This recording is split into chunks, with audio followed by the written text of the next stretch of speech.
Hello, everyone, and welcome to this Transition Zero webinar. My name's Matt Gray. I'm the co-founder and CEO of Transition Zero. Today, we're going to be talking about coal refinancing in the Philippines. Coal refinancing tends to be held back by the presence of long-term supply agreements. These agreements tend to provide largely risk-free returns to investors, and the details of these long-term supply agreements tend to either be confidential or hard to access. And we believe that this often leads to stakeholders having poorly informed discussions about the cost of refinancing and how and when to do it. And it's for this reason we built the Coal Asset Transition tool. So we're really excited to have you here today to present the findings of that data set for the Philippines. Next slide, please. Very briefly, for those of you who do not know Transition Zero, we are a climate analytics not-for-profit. We were established in 2021. And what we do is we build energy transition tools, which are open and accessible to a wide audience, regardless of their level of expertise. We then partner with organizations to ensure that those tools are used to inform energy transition planning decisions. Next slide, please. In terms of the agenda today, so I'm joined by my colleague, Isabella Suarez, who is our Southeast Asia lead. Isabella is going to present the findings of the dataset, and then we're going to move on to a panel with industry experts. And in that regard, I'm thrilled to welcome our panel that we have here today. So firstly, we have Undersecretary Rowena Guevara from the Department of Energy, Irene Maranan, the Head of Corporate Communications and Sustainability at ACEN, and last but not least, Romil Hernandez, the Director of Energy Policy at the Institute of Climate and Sustainable Cities. Next slide, please. Just some brief housekeeping before I hand it over to Isabella. Please do use the Q&A feature if you want to ask us a question. We will do our best to answer all of your questions during the webinar. For those questions that we don't get to, we'll reply to you individually afterwards. And just to note that this recording will be available. The analysis and the data set will also be available on our website. Isabella, over to you.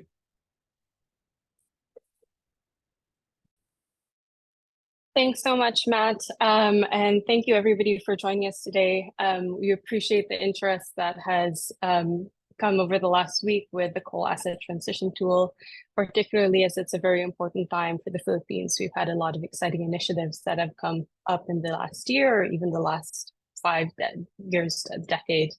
And we've seen a lot of discussion on coal retirement brought about by initiatives like the Energy Transition Mechanism or the Just Energy Transition partnerships with our neighbors in Indonesia and Vietnam. And coal retirements have featured quite heavily in those discussions. And we're, I think, approaching the next phase of managed coal phase-out discussions. And these deals or these agreements can't really be done without data. And this is where we think CAT becomes really important. We have a lot to get through today. I'll take you through what the tool is.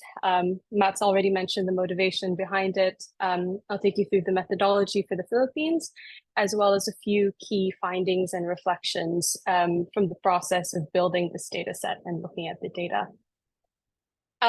So first things first, the Coal Asset Transition Tool, or CAT as we like to call it, aims to provide a foundational economic, financial and environmental data set at the asset level, which we're hoping can ensure that coal plant refinancing is done in a strategic and affordable manner. So as Matt mentioned, one of the main barriers to closing plants is the existence of power supply agreements. Those can look quite different in different countries. It can be quite opaque. So this is the case in Indonesia, or the data that we need would be quite disaggregated, which was the case in the Philippines. And so this is why we've built CAT. The information and estimates at the asset level allow for comparability and a more common base of information as we move forward. So we released CAT Indonesia last year. You're going to hear about CAT Philippines, and there's also CAT Pakistan that is under development. So this is a very rich data set. Okay, there we go. We look at, or we collect data on the technological specifications, on the operations, as well as things like environmental impact or even the impact of jobs. Some of this information is quite difficult to collect at the asset level. So things like efficiency, emission intensity, fuel prices on a dollar per megawatt basis. And so the goal of the tool is really to collate all of that. And yeah, have it in one central database for each asset. And CAT is built upon several key sustainable development goals, or the metrics that we've tried to include in CAT are based on some of these goals. So like SDG 8, impact on jobs and green economy, things like SDG 11 on climate, so avoided emissions that can come from coal retirement, and of course SDG 7 on energy access. So there are different ways that you can interact with the coal asset transition tool. The main one that's available today is what I would consider one of the most powerful outputs. So the data set itself, plant by plant, metric by metric, including the ones that you've seen in the previous slide and a few more. Some of it calculated, and so I'll take you through the methodology later on, but there's also a methodology document that's available where we provide all of our sources, assumptions, the methods behind each metric, and so that it's easy to understand and even replicate.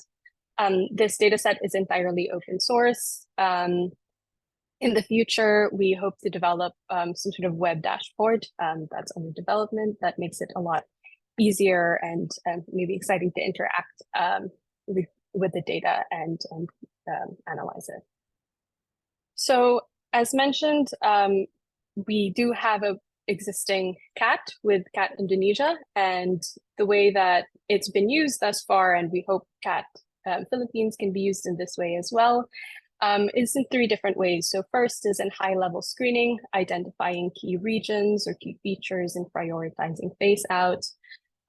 Depending on your priorities or your research question, it's possible, for instance, to provide a composite of different metrics that you want to assign different weights to, and then you'll get a coal retirement order that might be different from screening for just one criteria.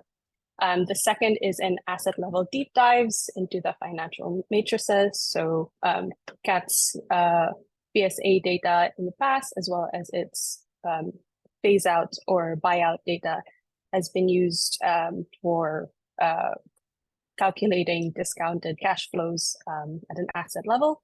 And the last is in identifying candidates for potential coal phase out, which is really important for policymaking.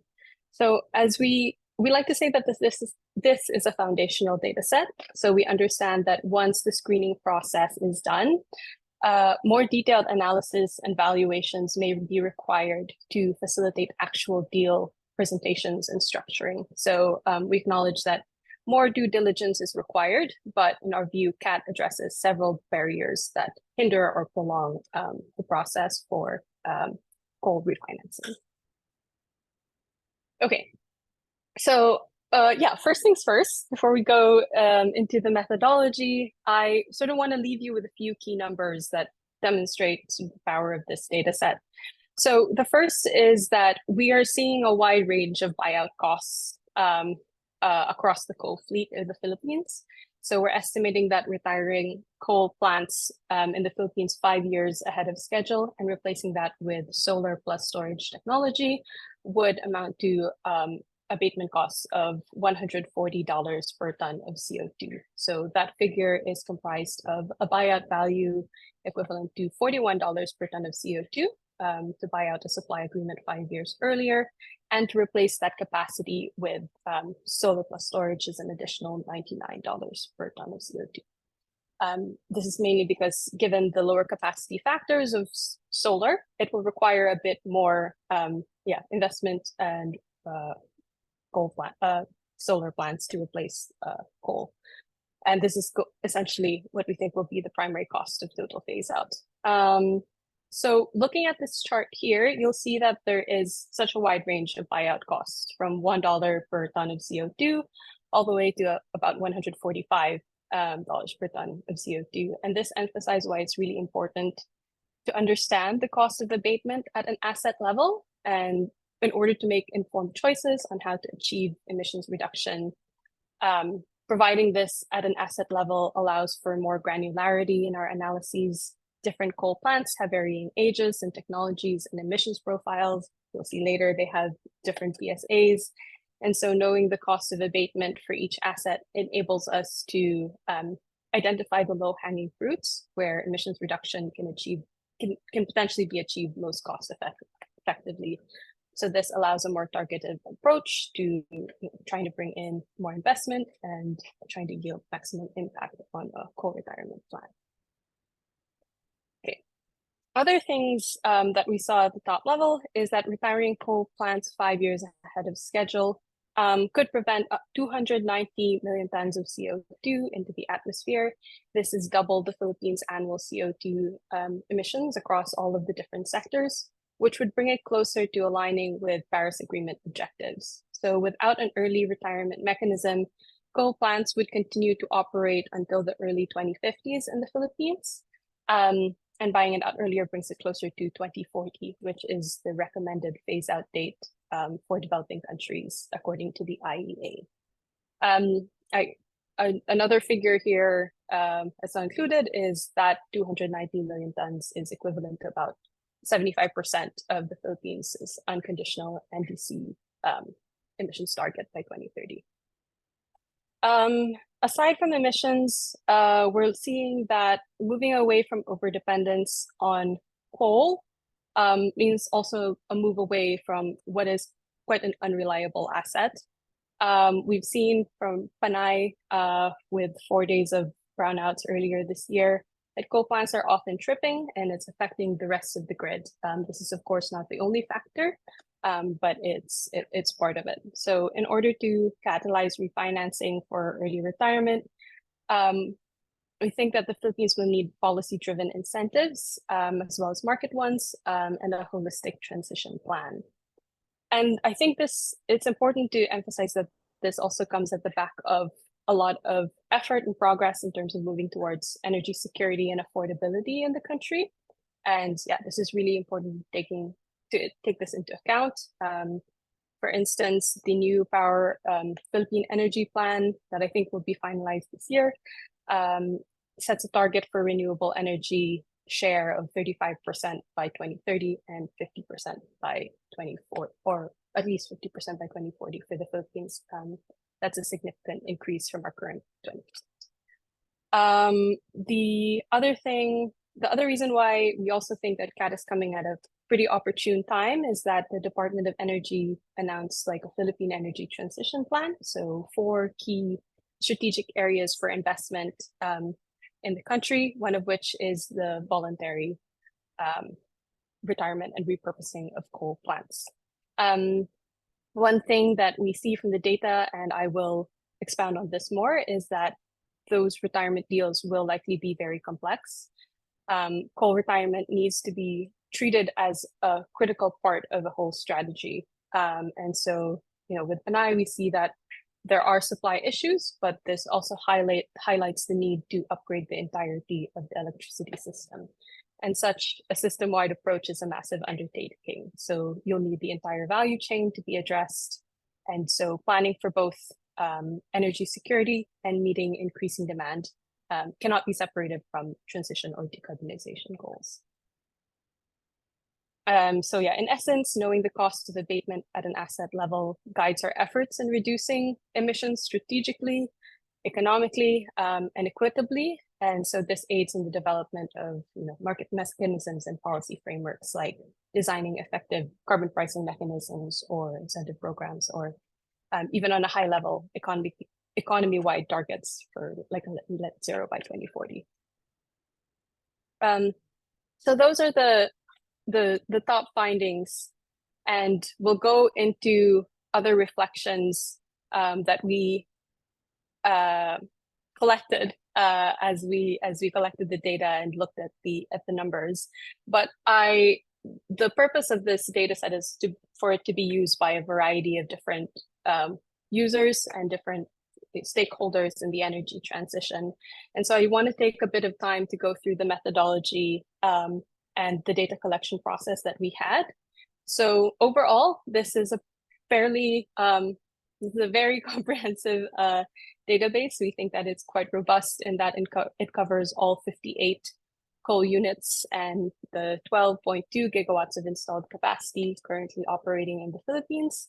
It's underpinned by data, so our buyout figures, our PSA tariffs on average, those are all underpinned by data from 209 PSAs signed with 104 different utilities. So we're covering 65 to 75% of coal generation between 2020 to 2022. And this is the figure is actually based or compared to coal generation from the DOE as a percentage of contracted capacity.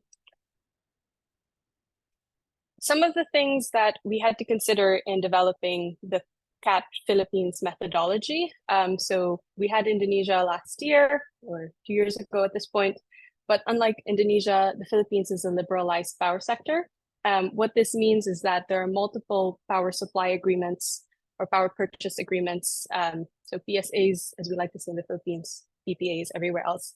But you can sign multiple PSAs with one asset. So because the power plant owners are free to sign PSAs with any viable counterparties or registered players in the market. So this covers distribution utilities or DUs, electric cooperatives. They're also able to sign on to with bilateral contracts with retail market players and also sell their generation on the spot market or the West End.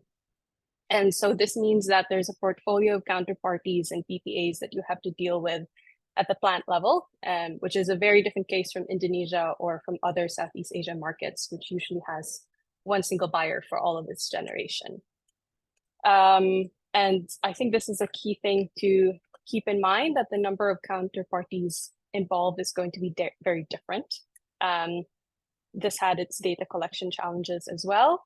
But under this regime, what happens is we have PPAs or PSAs with different pricing structures and maturities. So valuing the cost of buyout at an asset by asset level was a little more complicated.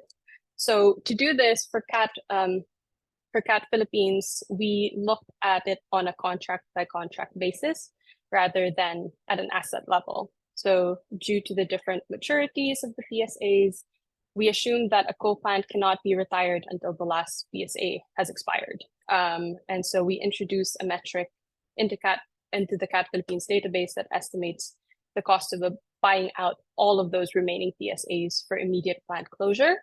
But this is a complicated process. So to account for that, we have also included a value of buying out PSAs 5 years earlier than their expected expiry, which we call the buyout value for early retirement.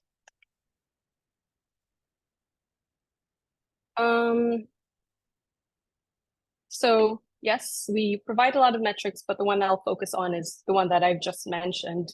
So buyout, or the cost of retiring the asset, is based on the financial value of the plant. So there are different ways to look at this cost of buyout.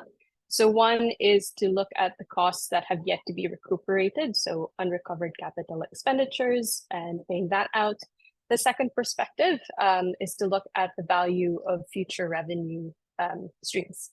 So generally, the first view could undervalue the asset by omitting its potential to bring in future revenues and supernormal profits. The second perspective is what we've employed in the CAT database, because we felt that this would give a fairer value for initial negotiations. Overall, this is the formula that we use in the buyout values that you'll find in the database. So we multiply the number of years of early retirement that the plant is going to see. So if it's immediate buyout, that's everything that currently exists. If it's early retirement, it's the current PSA duration minus max cap 5. You'll see that more clearly in the next slide. That's multiplied by our annual generation of the plant and multiplied by the PPA tariff less the fuel costs and carbon costs, which would not be incurred in a typical early retirement deal. So what I mean by this is just that the fuel would not be consumed and the carbon would not be emitted. So this shouldn't be quantified in the cost of retirement. There is some discussion about also removing VOM or variable operating costs, but the way that this is quantified, or even the way that VOM is classified, differs across different countries. So we've elected to just apply a standardized methodology. Overall, we believe that this formula yields a conservative estimate of buyout. So the actual value of buyout might actually be a little lower than what we're estimating. And so we're basically putting up a higher benchmark than what you're likely going to see in deal evaluations. Yeah. So this is how it is done in practice in the cost of buyout within the database. So immediate retirement. So for a single plant, as mentioned, you can have different PSAs with different maturities. So for immediate retirement, we are taking all of these PSAs and buying out the remaining capacity. So for PSA 1, that's all 6 years. PSA 2, that's all 10 years. And PSA 3, that's the one remaining year. For the early retirement, we are capping that at 5. So 5 for PSA 1 and 2, and 1 for PSA 3.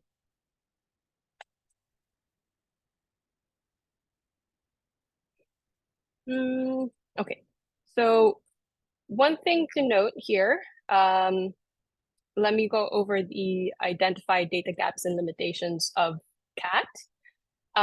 So generation is available under a variety of contracts, even outside of PSAs. So we recognize, for instance, that on average, it's around 15% of generation that's sold on the spot market, which leaves another 15 to 25% that is covered by bilateral contracts. So this is omitted from our CAT database. It's not included in our valuations. And this is mainly due to data availability constraints. And so our data collection relies on publicly available PSAs that are signed to meet captive customer demands. So these have undergone approval with the Energy Regulatory Commission. Things like bilateral PSAs with retail suppliers don't have to undergo this process, and so it's not usually publicly available. This means that the current iteration of CAT may be undervaluing an asset if it has higher exposure to the retail or the West End. And we understand that this might affect the valuation, but in order to be transparent about sort of the exposure that each plant might have to this limitation, we provide a percentage of contracted capacity that is considered in our data set. As mentioned, we also do not include the potential returns on the spot market. And this is because these are highly volatile, and quantifying them could potentially complicate matters. So unlike contracted power, West End or power that's sold on the spot doesn't have a minimum offtake value. So their dispatch is not guaranteed, and it's subject to their plant standing in the merit order. And so historical performance is not necessarily going to be a good indicator of future revenues under this system. The second is that forecasting spot prices far into the future is going to be really difficult. So, we're looking at retirement at 2040 or 2050, and not just 2 or 3 years. So in order to avoid misrepresenting asset value, we've also excluded this. We understand that this is not going to necessarily be the case in practice. But yeah, that's not the purpose of this database, and we want it to be applicable as a foundational tool. So on both fronts, the percentage of contracted capacity is disclosed.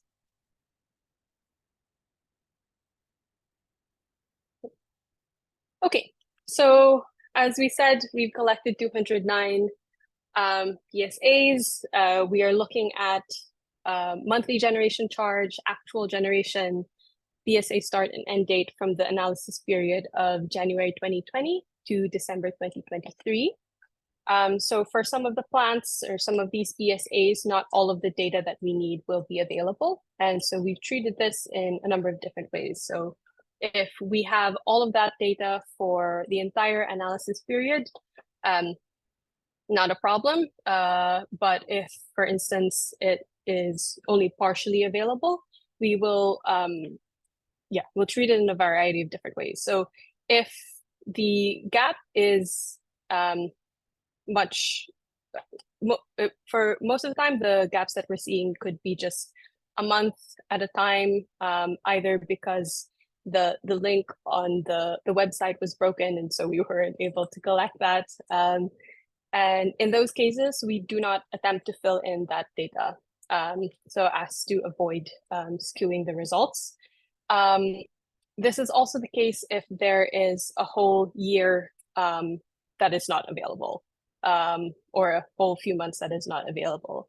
And the reason for this is, again, we don't want to introduce, we want to be as neutral as possible in treating this. But what this also means is that there's a potential for overvaluation or undervaluation depending on what year is missing.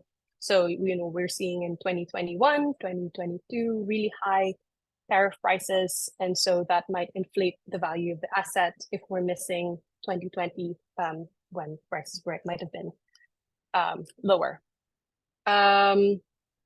There are also some plants where there's no data that's available at all.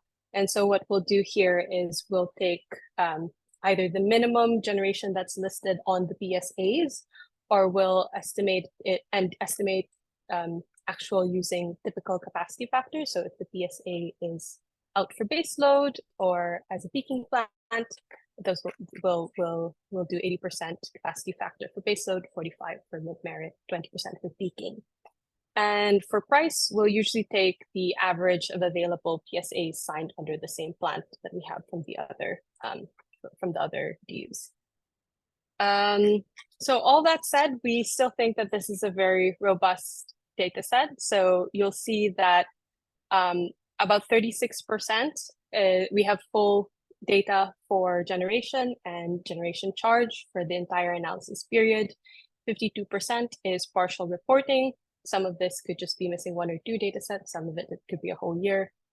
And just 16 PSAs where we've had to deploy an in-house methodology. So that's about 88% that's covered by actual data. Okay, so good, I'm on time. So I would like to take you through some of our some of the things that we've reflected on in designing, in this research, and we think that are relevant in designing early retirement mechanisms and schedules. I'll take you through a case study as well, as an example of a potential deal structure and all of that. But yeah, so you've heard the top line findings, you've heard our methodology, and now let's try it. I'll take you through some of the other things that this rich data set has shown us. So as mentioned before, early co-retirement mechanisms are needed to align with Paris Agreement targets. So at present, if we're looking at plants to run at the end of their life, and for this, we're assuming a plant life between 25 and 35 years, we'll see the last coal plant retire in 2047. There's a big asterisk here because from what I understand, under some of our assumptions in the Philippine Energy Plan, the assumed life expectancy of coal plants in the Philippines is actually about 40 years. So that could push retirement schedule well beyond 2051. If we are looking at just the list of PSAs that we have in the database, those all expire in 2050. So that's also quite a far off retirement date. Another thing that is interesting, and which might affect the the considerations for retirement is that we're seeing that some of the older plants have signed really long duration PSAs. So this potentially, or this extends their plant life well beyond their technical life.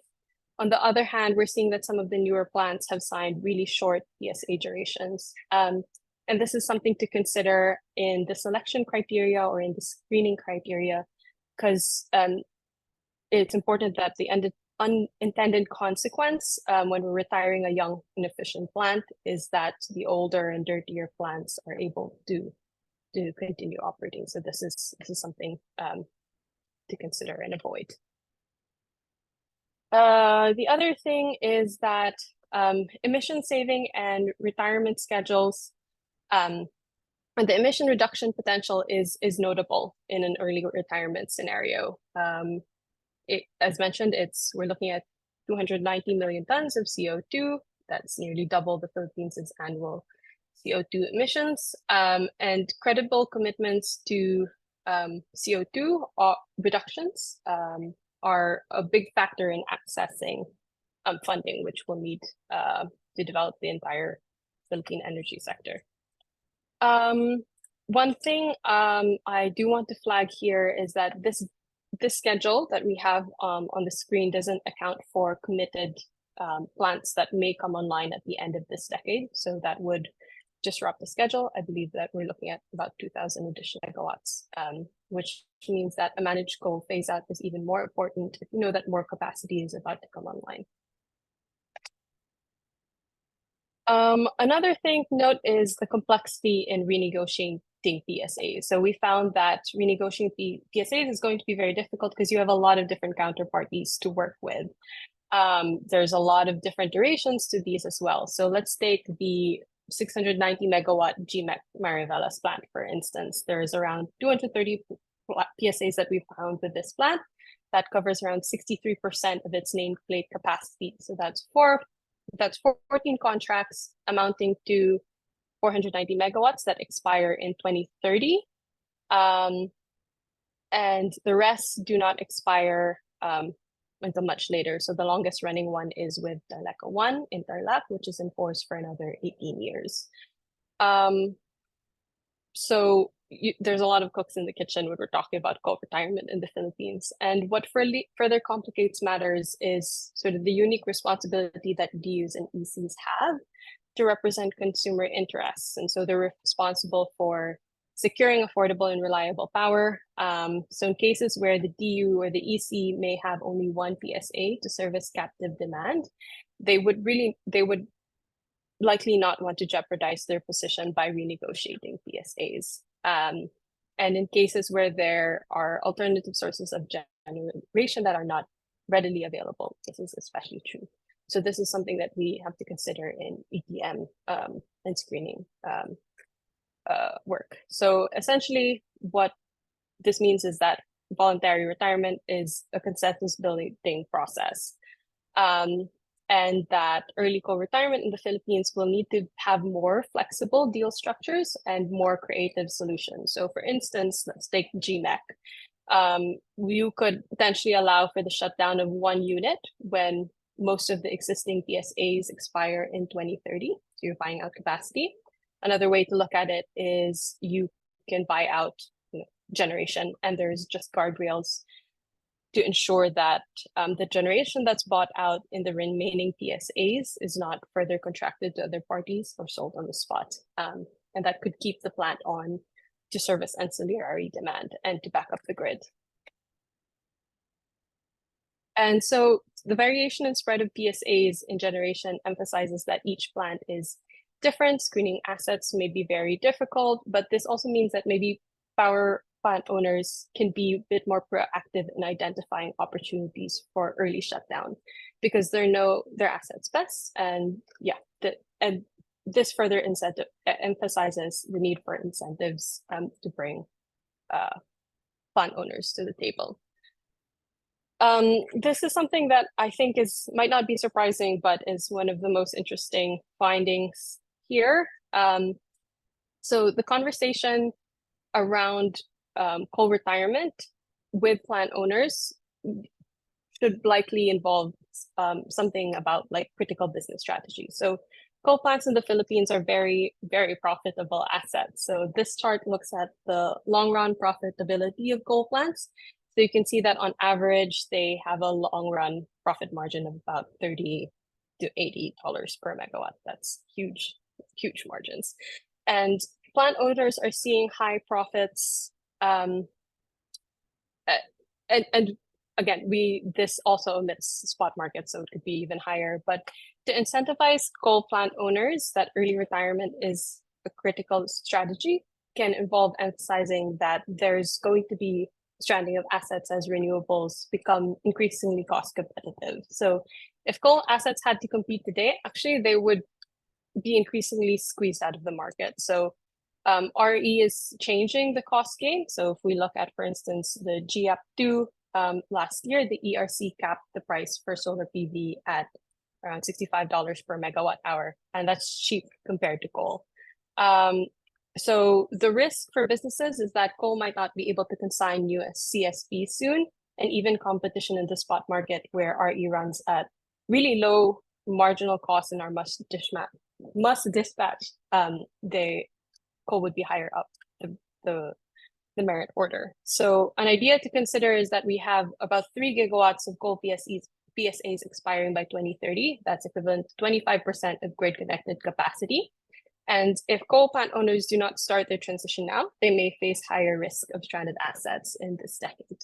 And if you're only looking to act in 2030, you might be too late to compete for those assets. So maybe to prevent stranding, you could consider refinancing your coal asset, get some CapEx and funds through the ETM, and ensure that those proceeds are invested in renewables and in positioning yourself more favorably in a decarbonized power market. So yeah, adopting a tone and message that encourages coal owners to be a bit more proactive, and emphasize that coal retirement is not just something to do for ESG or CSR, it's a business need. Okay. Here, this is sort of a really critical thing to remember when we're moving forward with deals, is that PSAs are structured in a way that protects and benefits the owners. And so PSAs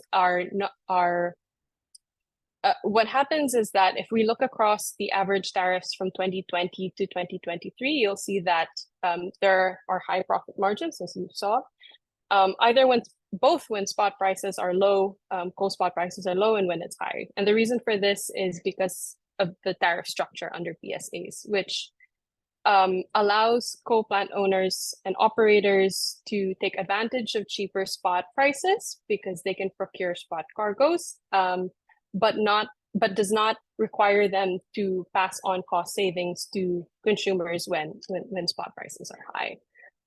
So this is a problem when we're judging what is a fair value of an asset, because of the way that it's really important to have a good set of historical figures to back negotiations on asset value and PSAs. And due diligence is important in flagging abnormal returns that may skew valuations. So there were cases when we were looking through the data that a monthly tariff could be around $1,000 per megawatt hour. And that's sort of an anomaly, but what's happened is that the very high fixed cost is spread over a low generation. And so it's really important to have historical data and to do due diligence on top of that to identify that those excess or supernormal profits are accounted for in the actual deal or in the actual valuation. The last thing I'll emphasize here is the need to sort of accommodate DUs and ECs. So there may, if there's a need to negotiate PSA durations, these all need to be considered, and some of those costs or some of those proceeds should go into ensuring that DUs and ECs are not short of their responsibility of meeting consumer demand. Okay, I'm definitely over time. I'm really sorry, but the last thing is that the 3 main grids is also something to consider in retirement screening. So we actually have pretty good reserve margins in the Philippines, we're looking at about 45% and 50% in Luzon and Visayas, and in Mindanao, it's around 101%. But there are limitations there, like Mindanao is quite an isolated grid. There's still energy access gaps, and there are high incidences of blackout across all of these grids. And so, yeah, improved operations of plants is something that we need to consider. But yeah, early coal refinancing deals should also ensure that adequate RE replacement comes online. Okay, so how does this all come into play? In our analyst slide deck that's now available on the website, we have 3 different case studies. And as you mentioned, it really depends on the priority of whoever is using the data set. But there's a lot of everything that you can sort of need for the initial screen is there. And so maybe I'll just do very quickly one example. So if we are prioritizing coal plants by their ability to shut down immediately, we might look at these 3 plants. And then there's additional due diligence that you'd have to look at. So on the right, we're providing you figures that are on CAT. But there are other things that to consider if we want to target the QPPL plant, for instance. It has a pretty average tariff, but it does have high profitability margins, and it also has a potential for future revenues. It's a proposed site for an ammonia co-firing pilot. So early retirement deals can be structured by buying out the current PSAs to avoid renewable or to explore post-PSA expiry. Okay, so before I turn over to Matt, already mentioned this, just to emphasize that this is a very interesting market. And the fact that it's a liberalized market means that at some point coal is going to have to compete. So it's entirely possible. It's accounting for deal structures and their unique like plant level characteristics, as seen as the case study, is possible for the different counterparties that we mentioned to come to the table and negotiate. But I think it's important to motivate early action on voluntary retirements. Some sort of really high level signals from government and markets that coal is on its way out is also really important. And on top of that, we think that there's also some additional research that can be done with CAT. So this is a foundational data set. There are other data sets that you can layer on top of it. One is to identify, high RE resource areas where there are existing transmission lines. So those are really good areas for redevelopment. The other is to look at ownership information for targeted engagement, and also to look at modeling by target coal phase out here. So I'll end there. Over to you, Matt. Thank you, Isabella, for that very thorough presentation. We are a little behind on time now, so I'm now going to move on to the panel discussion, and I first want to call on Undersecretary Guevara to provide her reflections on the analysis and the data set. So over to you, Undersecretary. Thank you very much, Matt, and thank you very much for the presentation, Isabella. I think the CAT tool is an extremely useful piece of work given the complexity of navigating the energy transition, considering our country's privatized power sector. The department aims to arrive at policy in a data-driven manner, and this study provides us with crucial inputs which will further inform our own analysis. We do interface with various stakeholders who have different priorities. The CAT tool allows us to access objective information, which allows the department to remain independent in designing our energy transition policies. As seen in the report, the cost of abatement is extremely high due to the high profitability of coal-fired power generation in the Philippines. There is a need to be creative and consider various types of financing mechanisms to support transition initiatives. For example, we allowed ACEN's ETM and Transition Credits Initiative to further accelerate the retirement of their SL Tech coal plant. I think Irene will be discussing this later. But my point here is that the initiative of ACEN shows that Philippine private sector is well equipped to pursue transition initiatives at scale, and the DOE stands ready to support ACEN, as well as any other firm planning to do something similar. In financing transition, as we envision in the Philippine Energy Transition Plan, should also take a holistic view of the road ahead. Supporting transmission development is a key part of energy transition, and perhaps financing institutions can be even more creative in taking this into account alongside with the work that we do for RE development and voluntary coal retirement. Well, this discussion, none of this would take place without discussing energy security and affordability. The pressures of El Nino and some of the blackouts in recent months show that every watt of available generation will still be needed in the near term for the Philippines. Investments in renewable energy are thriving, but solar and wind still face obstacles in terms of its variability. Given the high cost of large-scale storage, it will still be a few years until these technologies are deployed at scale needed so that we can transition our coal plants. Lastly, it is important to remember that in our power sector, one of which is unsubsidized, so consumers bear the cost of the transition. If we are to do this coal transition, it is the consumers who will be bearing the cost. Offshore wind, while it is a promising aspect of the future energy mix, is also expected to be more expensive than conventional sources. As such, the proper regulatory framework and market mechanisms need to be developed in order to rationalize and minimize the cost implications for consumer. Bottom line, the replacement for coal might not be as cheap as coal. And therefore, the Philippines is going to need some financing mechanism in order to do the coal transition properly, or our energy transition properly. Thank you. Thank you, Undersecretary. Just a follow-up question from me, which is, can you talk us through how you see the role of open data with regards to the work that the DOE is doing, and more recently with the release of the Energy Transition Plan? Oh, data is the backbone of our policymaking. The department recognizes that data is not always easy to find, as was shown in the study.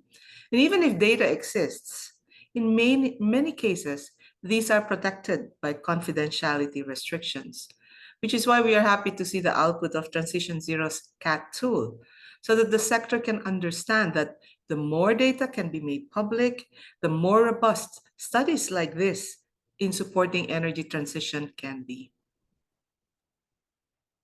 Excellent. And just one more question, if I may. You have a modeling background, so I'm sure you know this as well as anyone else. Can you talk through the need for a managed coal phase out as we think about the challenges that the Philippines faces with the grid and investing in the grid? Well, I know we want to talk about managed coal phase out, but I would like to reiterate that for the Philippines, our energy transition plan consists of 4 parts. First is the aggressive renewable energy development. Second is the development of offshore wind ports. Third is a smart and green grid plan, which will allow all of this RE development to come online. And fourth would be the voluntary early retirement or repurposing of coal plants. The Philippine Energy Transition Plan considers all of these 4 strategies to be interdependent. We see that coal plant outages and derating and its effects on grid stability were also accounted for in the CAT model.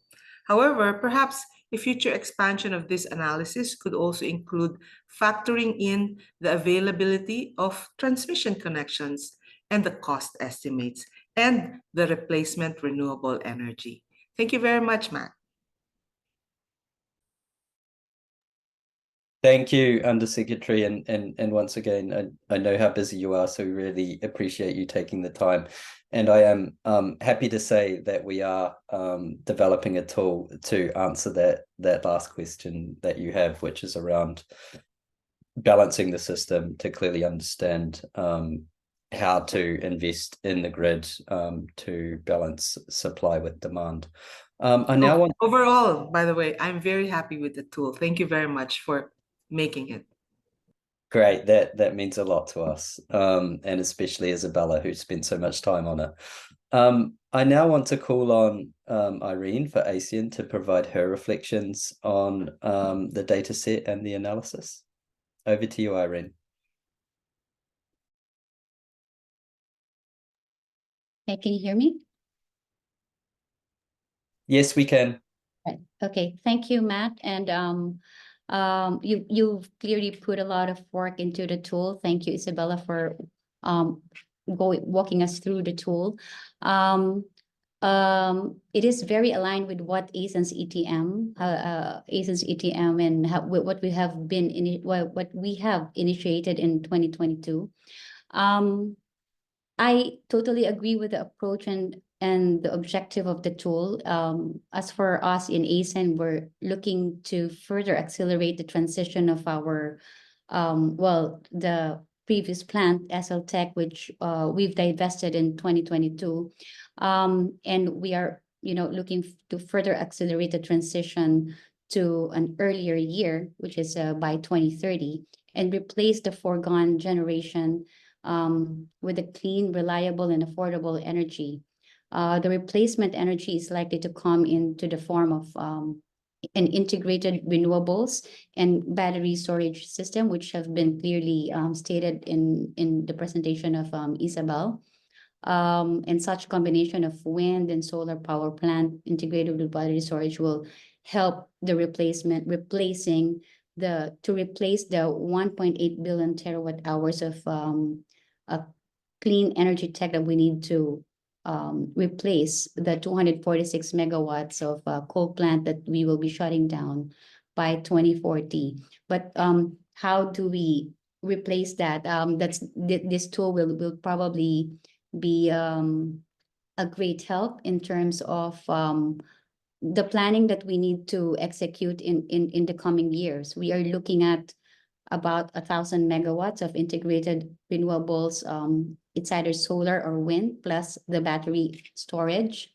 And we hope to, of course, the plan is to replace the capacity within the same grid, within the Luzon grid. So I think the CAT tool will greatly help other coal owners as well to take the ETM route transaction and implementation like how ACEN did. So Matt, it's an opportunity. I'll take this opportunity to thank the Transition Zero team in creating this tool. This is very helpful. Thank you, Irene. We really appreciate that. And just I guess a question for you. ACEN's been a strong advocate of transition credits to help support and accelerate the early closure of coal. Do you want to talk us through how you see those credits being used and the role that they play? Yeah, just to give you a little bit of context, aside from scaling up renewables, ACEN is also pioneering initiatives in the early coal retirement. So the company, as I mentioned earlier, the company successfully implemented the world's first market-based energy transition mechanism, or ETM, which reached financial close in November 2022. So the transaction involved the divestment and committed early retirement of the 246 megawatts coal plant, which is the South Luzon Thermal Energy Corp, or SLTech, and its transition to cleaner technology by 2040. When the coal-fired power plant, or CFPP, completes 25 years of operations. As the operating life of CFPPs typically reach up to 50 years, the groundbreaking EDM initiative potentially reduces up to 25 years or 50 million tons of carbon emissions. So ACEN aims to increase its ambition by accelerating the transition of SLTech coal plant to a cleaner technology by 2030, 10 years earlier than what was committed, which is already an aggressive retirement schedule. So proceeds from the transition credits will help fund, first, the replacement cash flows an asset write-off from the early CFPP retirement. Second, it will be a subsidy to ensure affordability of clean and reliable energy replacement, such as renewables integrated with energy storage. And lastly, the just transition of affected workers and communities, as well as the responsible decommissioning of the CFPP. Excellent. Thank you for that.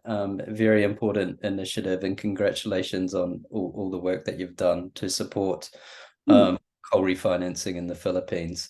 I did have another question for you, but I'm just conscious of time and I don't want to prevent Romil from having his chance to talk about the report as well. Romil, would you like to provide some reflections on the dataset and the analysis from your perspective?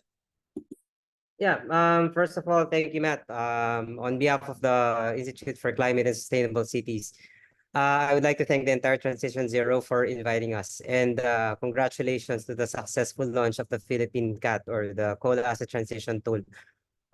With respect to your question, Matt, the CAT offers a highly innovative tool in determining the current state of the energy sector, and could really help not only the Department of Energy, but the entire country in providing a robust and promising analysis in determining the roadmap of the sector. As Undersecretary Guevara has mentioned a while ago, we should highly consider the welfare of all Filipinos when we transition. In fact, our reliance on important and expensive fossil fuels, just like what has been reflected in the results of the study, is that it has been an added burden for Filipinos. Year after year, we see the impact of an unstable supply of electricity to Filipinos, especially during the second quarter of the year, where the demand is at its peak. Despite experiencing unreliable power, the fuel costs incurred by power producers are also shouldered by the consumers because of the automatic fuel cost pass-through. This makes it all the more crucial and urgent to move away from coal and transition to indigenous renewable energy sources that are reliable and readily available in the Philippines. So, for example, last COP28 in Dubai, the Department of Energy released a statement of support for a managed and just coal phase down in the Philippines. And we welcome this initiative to ramp up the integration of renewables in the country's energy mix and add to the government's climate action efforts. Ultimately, whether we push through with a managed phase down or phase out map of coal, the main reason why we are advancing the transition to renewable energy sources is for the welfare of people and communities to be able to provide affordable, reliable, and secure energy for all Filipinos that can support their basic needs to service and thrive. So to be able to attain this, we have to properly evaluate what people and communities need as we undergo the just energy transition, and to be able to support the development of policies and regulations at the national level and the implementation of programs and projects at the local level. And this is where the CAT tool can help the DOE and the government and other stakeholders in accelerating the energy transition in the Philippines. Thank you, Matt.